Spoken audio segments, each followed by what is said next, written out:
Hello and welcome, I'm Raziel, and how is everyone today? I hope you're all doing very well. It has been wet and miserable all day today. It's been, well, to tell a lie, it was nice and sunny this morning as well. Anyway, I hope you're doing well, I really do. And if not, please stay the course. It will get better in the end, I promise you. Just keep going, alright? Right, so, the thing I want to talk about today, I was going to do a comic book thing today, but the topic itself is kind of universal. And it's something we can all see. We might not all agree on, but we can all see. And the thing is, it comes in because I'm going to start with Marvel here because Marvel's finishing off the Ultimate Universe. The Ultimate comics are absolutely phenomenal. I believe DC are finishing the Absolute comics as well. And what I've read of the Absolute comics, again, have been absolutely phenomenal. They've been really good reads. They've been really fun. They've been enjoyable. They've had their dark moments. I know people are like, well, Superman doesn't do that. It's like, well, that's not the mainline Superman, is it? That's like saying, oh, Superboy's a good guy, and then you have Superboy Prime, who, yeah, not a good guy. So it's a different universe. So I can accept that. And we have this different Superman, we have this different Batman, and it's really good stuff. And I really enjoy it. It's the same with the Ultimates. We have this different Spider-Man. He's an adult now. Uncle Ben survived. Aunt May died. And you see this, even when it adds the politics into it as well. And it does do that.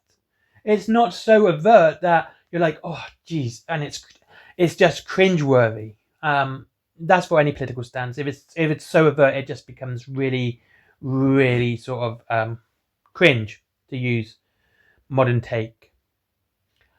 And that's the problem. And when they did it with it, when Jonathan Hickman put it, and it is quite political at parts, and some of it I really agree with, especially when it comes to journalism. Uncle Ben and JJJ decide to create their own newspaper where they will tell what you want to hear rather than what you need to hear. Sorry, they'll tell you what you need to hear rather than what the bigwigs want you to hear. They will tell you what they'll say. They'll be honest. They won't lie, which is a lot of difference from telling the truth. And that political subplot, and it is very political at this point, is interesting. You know, they're going up against the mainstream media, and it's a good story. It's very interesting, and I think it's kind of cool. And the same with like Denise Camp's The Ultimates. You had a very good subplot line again, which involves the media, with the elves being told what to write and what stories to tell because of Loki being in charge. And I think this is an interesting subplot because there is an obvious political stance there which they want to make about, you know, mainstream media versus independent media. And it's interesting, but Marvel's killing off that universe, which is a shame because the Ultimate Universe is far better. And again, they have this other universe which doesn't really get talked about, which is the Alien/Predator universes. Now, I will say, with the Alien and Predator stuff I've read of theirs, it's not been good. Alright, haven't liked that stuff, but when they've added the superheroes, like in Alien vs. Avengers, Predator vs. Spider-Man, these have been good. These have been really enjoyable. And I've got to say they are Alien and Predator universes because it's more, I would say it's more like that. It's just like aliens with superheroes rather than superheroes with aliens, which adds a completely different dynamic to the storytelling. And they're really exciting, they're enjoyable, and they really feel like proper Alien comics. They feel like Predator comics. You don't see the Predator as much. Even, well, during the fights and stalking scenes, you get it through the storyline, but when they're hunting and they're stalking a prey, you don't really see the alien or the Predator. You see it, you see the damage, you see what they've done, but you don't have a good view of what they are. Which is great, I like it. So, the point being with this, because like I said, it's something we can see across the board, is the mainline stuff always gets the most money, obviously, because it's the stuff they want to sell, but the quality of the mainline stuff, like mainline games, mainline universes, whatever, always tends to be really bad. The stuff that they really want to push and to make money tends to have the lowest quality. If you look at Games Workshop, Warhammer 40k is absolutely abysmal. Horus Heresy, absolutely abysmal. Kill Team, on the other hand, is the best game they're producing right now. And if we talk about wargaming as a whole, the main line being Games Workshop, even Kill Team all of their quality pales in comparison to Mantic, War Cradle, Warlord, etc. So the stuff that doesn't have the big bucks behind it tends to be a lot better. And again, we can see with this with video games, a lot of game companies which are a lot smaller, which we're seeing lately with a lot of those mascot horrors. Some of them are, quite trivial, but some of them are really good, such as Bendy. That is enjoyable. Probably playtime. First one I'd miss. The second is alright, but the third is top tier. I haven't played number 4 yet, so no comment. But you see what I mean, what I'm saying. When there seems to be a smaller contingent of creators on that company or that particular product, you see a lot more love put into it. You see a lot more enjoyment put into it. You read Jonathan Hickman's Amazing Spider-Man run right now. It is absolutely phenomenal. I am freaking loving that. Okay, it's great. Scott Snyder's absolute Batman. Again, I'm really enjoying that as well. But I've read a couple of the new Batman run at the moment, and it's just bad. It's not very good. The fact that they had to bring up Hush again with Hush 2 just shows you how far it's fallen, because they had to rely on Hush, which is a phenomenal book, in my opinion. And Hush 2 is, it's a fun read, but it doesn't have what Hush had. It doesn't have the mystery. It doesn't have the suspense and the keeping you questioning and seeing Batman getting absolutely wrecked. It's not as good. And they're hoping that the name Hush is going to get people to buy it. And of course, they put a lot of money behind it. Where they're putting more money behind that Batman run, when they compared to the absolute Batman run, which in my opinion is absolutely phenomenal and a lot better than the current Batman run. No, I'm not bringing up Absolute Batman Annual. Read it. Don't just see the few pages that have been clipped. Read the whole thing, and you understand it is a lot better than what people think it is. Okay, or what people are praising it for. It's not that. Okay, the villains just happen to be white supremacists. He didn't go after them because they're white supremacists. He went after them because they were beating people up and they were causing trouble. The same if he went after the Penguin's gang or the Joker's gang. It's not that the Joker's gang is why they're going after him. It's going after him because they're the villains of the piece. Okay. Sorry, no, I wasn't going to bring it up, but it irks me when things are taken out of deliberate context. But again, like I said, it's the same with Marvel. And the Ultimate Run right now is the fact that it's coming to an end. And Ultimate Wolverine is amazing. Ultimate Spider-Man, like I said, is amazing. Ultimate's amazing, right? All of them are really good. You also got Black Panther with a good run. You've got X-Men, which is with Peach Momoko, which is a good run. Yet, you see all the money being put towards the Age of Revelation. And the thing is, Marvel hasn't learned from their mistakes. There are so many books attached to Age of Revelation. Ultimate Endgame isn't getting, so many books attached to it. It's its own thing, which is great. And it's just finishing the Ultimate current storyline off. The Maker's coming back, we all know that. And there's not a dozen books attached to it. Again, because they're not pushing the money towards it, they're letting the creators create. And this is where, after almost 9 minutes, I get to my point. The thing is, the mainline stuff gets highly policed by their parent companies. Marvel highly polices what the main deep Marvel line is. The 6-1 universes, same with DC, same with Games Workshop. They highly police these games. They don't let creators create. They have to create within certain boundaries. And unfortunately, creators don't really work that way. They like to create what they want to create. They like to see what they can get away with their audience, rather than what they can't get away, what they have to do with what their bosses tell them. The audience is the one that tells them if they like it or not. It's us. If we don't like something, we should be vocal about not liking it, rather than if it's, the boss is saying, oh, you can't write about that, you can't write about that, you can't do this, you can't do that.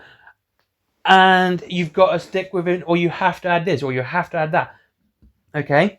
If you have to add something to a product, or anything creative, your bosses tell you you have to add this, that's going to suck. You shouldn't be told what you have to have in your book. You shouldn't be told what you cannot put in your book, because it should be entirely up to the creators him or herself, themselves. There you go, themselves. Sorry, I'm having a drink. And so, this is the problem we're seeing. This highly policed, censored, watered down creative teams, because they're not given free reign. They're not given to be able to do what they want with the characters. And as long as it stays within character, which is fine, which most of them do anyway, you get tripe. You get absolute nonsense. And the same goes with video games as well. If you look at the mainline video games and the things that are really popular, such as the latest Pokemon game, it was rushed out the door. Oh, no, not it's the latest one's today, isn't it? Scarlet and Violet. The latest one was rushed out the door. It was the story doesn't make sense. What it added was pretty good. You know, you got multiple different story paths you can go through, but you could tell it was rushed because they had to make a deadline. They had to add certain things. They had to take things out, which would have made better games. And you play these games and you think, okay, this would have made it better. My best example for this is Fallout 4. I enjoy Fallout 4. Yeah, there's my credibility gone. Like I had that in the first place. But to me, Fallout 4 is an unfinished game because they didn't want you to fail. They didn't want you to end. They didn't want you to fail the mission. They didn't want you to feel bad. So destroying the Institute, or destroying the Brotherhood of Steel, the railroad. Actually, I hate the railroad. I literally go in there straight away and I'll just murder them and walk out again because I'm not doing any of your missions. You just suck. You're a horrible group and you don't know what you're doing. And Minutemen for life. So, but the thing is, after that big explosion, after that big thing happens with whatever like Brotherhood of Steel or the Institute, there should be an ending. There's so much they could have done after that, and it's just missed opportunity. And that's it. And that's what we're seeing with everything else. There's always these missed opportunities. Like, you read the High Heresy rulebook, it'd be like, wouldn't it be cool if? You read the new Spider-Man run, and you go, okay, this is good, but it wouldn't be cool if. You see? And we're seeing this. But when you read these stuff which isn't their mainline, which isn't their biggest sellers, such as the Ultimates, such as Absolute, you think, you never get this idea, wouldn't it be cool if this happened? You're like, because the writers put this cool stuff in and put the enjoyable stuff in. And like I said, I've never been against politics and stuff. I'm not against it. The writers should be able to create what they want. If I don't like something, I'm not going to buy it. It is that simple for me. Apparently people don't like that statement because I don't fucking know. Whoops, F word. And so, and even, like I said, I agree with Jonathan Hickman's political stance within about the mainstream media in an Ultimate Spider-Man. Yeah, I agree with it. I think it's a quite good storyline. But it's not an overt storyline. It's there in the background, ticking away, and it's really good that it's there. The main storyline is absolutely phenomenal. It's about Spider-Man becoming Spider-Man at the age of 30. He has kids. He's married to Mary Jane. He's trying to cope with his powers at the start. Then, you got Volume 2, where we learn more about the Illuminati and the big bad guys and how they're involved. And you got Volume 3, which I've just finished reading, which is about the death of Harry Osborn and Mysterio. And the story keeps evolving and it's really cool. Whereas the other stuff just seems bland and dry and doesn't really keep you reading it. There's no push for me to go out and buy the next issue of Amazing Spider-Man, where I'm excited for the next issue of Ultimate Spider-Man or the Ultimates. I'm excited for that. And I think that's the problem. I think what a lot of these companies have to do is stop policing creators. Stop trying to rush out what it is. Like I said, people going, well, they're working on 5th edition Horus Heresy. Well, apparently, 4th edition Horus Heresy, but apparently it takes 7 years to make a game. Okay, it takes 7 years to make a game. We just had a game release, so in 7 years, we're going to have 4th edition. No, that's going to come out in 3 years. So we've got 4th edition being planned and made. We've got 5th edition being planned and made. And we've got 7th edition, 6th edition being planned and made. You see? Same with 40k. It's because of it's being rushed out. We've got 10th edition, we've got 11th edition coming out this year, so we know that 12th and 13th are being made at the moment. This also means that the companies can mess it up completely because they got a new one coming around just around the corner that they're working on. They don't have to fix anything. And the same with these other. They don't have to fix anything because it's being rushed out. Because it's being rushed out, and they don't have to fix their storyline. They don't have to do anything. And it doesn't matter how much we kick, scream, and cry. It's always going to be the same way. Now, like I said, the best way we can fix this as a customer, as the audience, is don't buy it. I know I've said this before, and I'll say it again, just don't buy it. If it doesn't appeal to you, don't buy it. If it's gone downhill in quality, don't buy it. It doesn't matter what your political preferences or what your opinions are. If it's not good and you're not enjoying it, don't think you have to continue buying it because you've been buying it for so long, or you put so much money into it already. You're just adding good money to bad at this point. So yeah, this is kind of just the story of what, like, the topic today. It is, what do you think? Do you think companies, if you've made it to the 60-minute mark, cool, I'm doing longer videos. Do you think companies are pushing too much money into mainline stuff and censoring it and policing it too much? And this is why the other lines, the smaller lines, are better because they're not as policed, and they should, and creators should be able to do what they want to do? Or are you actually apathetic towards it? Or do you think I'm totally talking out my butt here? To be fair, it's pretty much a said thing, to be honest with you. Anyway, thank you very much for watching. I hope you had a good day. If you wish to save money on your wargaming, there is Wayland Games down below. And you get up to 20% off, free delivery up to £20, and a point system, which adds up to an extra 1%. It's really cool. There's also Forbidden Planet. If you're into comics, they go there.